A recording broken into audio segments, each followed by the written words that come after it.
Donc je vais commencer par tracer mes sourcils grâce à mon gel de chez Make Up Forever. Je vais utiliser pour ça la teinte 40. Je vais prendre un tout petit peu de matière pour pas que ça fasse trop paquet. Et je vais du coup travailler le tout en suivant la forme naturelle de mes sourcils grâce à mon pinceau biseauté. Je vous recommande vivement ce gel parce que voilà, on peut le travailler de beaucoup de façons différentes et qui tient vraiment très bien. Ensuite, je vais venir nettoyer mes sourcils grâce à ce pinceau de chez Sephora, donc plat à bout arrondi. Pour moi, c'est ce qu'il y a de mieux. Et ce concealer qui me vient de chez Fenty Beauty. Ce que j'aime bien avec les concealers Fenty, c'est qu'ils sèchent rapidement et qu'ils ne graissent pas trop dans la journée. Pour moi, c'est vraiment le critère de base pour mes sourcils. Donc là, le but, ça va être de ne pas prendre trop de matière et de vraiment venir étirer le tout, donc estomper un max. Ensuite, je vais venir m'occuper de tout ce qui va être fard à paupières. Je vais commencer par appliquer cette base qui me vient de chez P. Louise. Donc pour moi, clairement, cette base, c'est la base. Voilà, elle est très très bien. Elle permet vraiment au pigment de bien ressortir sur vos yeux. Donc la petite technique pour l'appliquer, c'est de venir tapoter la matière, vraiment sur toute la zone qu'on souhaite couvrir, jusqu'à ce qu'on ait un rendu lisse et homogène. Je vais venir ensuite appliquer une couleur marronnée. Donc je vais prendre ma palette NARS pour ça. Et si vous voulez cette palette-là, si vous cherchez du marron, vous pouvez que être satisfait. Il y a vraiment tout dedans, j'aime trop. Donc je vais venir appliquer le fard d'abord en tapotant en forme d'arc de cercle en suivant donc la courbe naturelle de mes yeux. Et ensuite je vais estomper. Le petit plus quand on estompe, c'est vraiment de venir s'assurer que sur le pinceau, il n'y ait plus trop de résidus. Pour estomper uniquement en fait la matière qui est présente sur les paupières.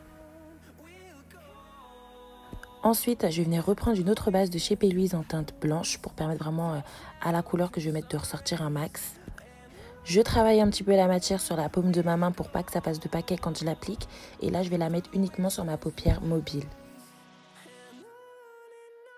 Donc, la partie de l'œil qui bouge. Ensuite, je vais venir donc attraper ma palette de chez Tarte. Donc, la couleur, on la voit pas tellement, mais c'est un beige un petit peu saumon, très clair, que je vais venir appliquer en fait sur toute la partie où j'ai mis mon map.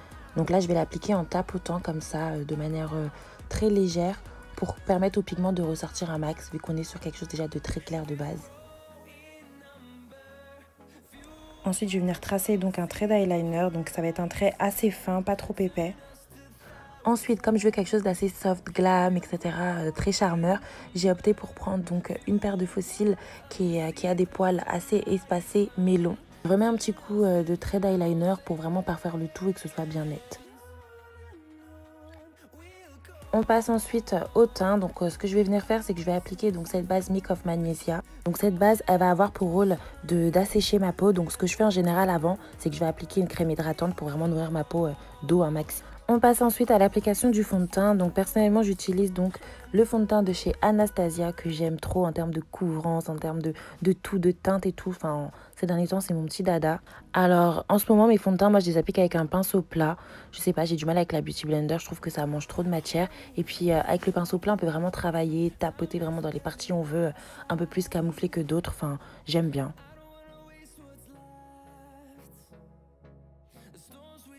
Donc voilà le résultat. Donc vous voyez qu'avec mon cou c'est assez homogène et que ça me donne vraiment un teint chocolat comme on aime. On passe à l'application de l'anti-cerne. Donc je vais venir réutiliser mon anti-cerne de chez Fenty. Je vous mettrai les références en barre d'infos. Mais bon après c'est utile sans être utile dans le sens où on a peut-être... Donc dans mon application de tout ce qui est anti-cerne, j'essaye de prendre pas trop de matière et d'estomper un maximum. Donc j'applique tout ça sur ma zone T et je vais venir estomper grâce à ce pinceau de chez Zoeva que j'aime trop pour estomper tout ce qui est anti-cerne. La Beauty Blender aussi, elle est pas mal pour jouer ce rôle-là. Et bref, donc j'estompe un maximum en tapotant.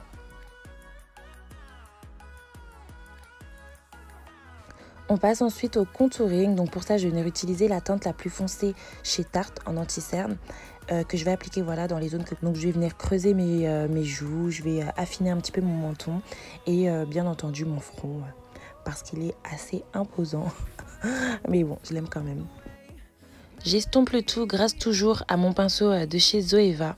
Je fais exprès de reprendre le même pinceau parce que comme il y a un petit peu de résidu de la couleur du précédent anti-cerne, ça permet de faciliter le mélange.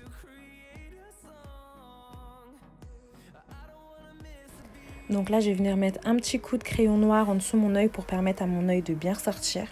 Je viens ensuite poudrer le tout grâce à ma poudre libre de chez Huda Beauty que j'aime beaucoup parce que déjà de 1 on ne brille pas à la fin de la journée ou très très peu et puis voilà, elle a ce côté là qui lisse énormément la peau et c'est exactement ce que je recherche donc c'est parfait.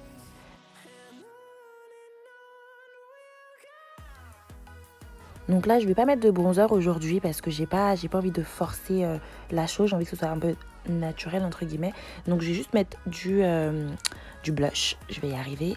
Voilà, donc un petit coup de blush de la palette Zoeva.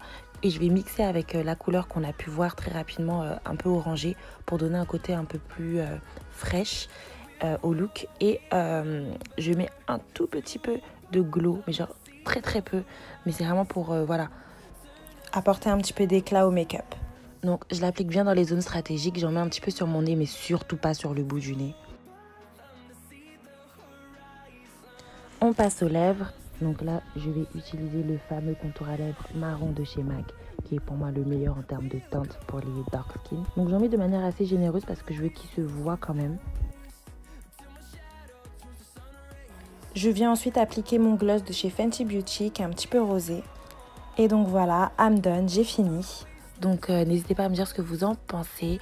Personnellement, j'aime bien ce look. Je trouve que ça respire, c'est pas trop voyant. C'est voilà, un petit coup de spray à la fin pour fixer le tout. Et on y est. Merci d'avoir regardé. Je vous fais plein de gros bisous. Bye bye!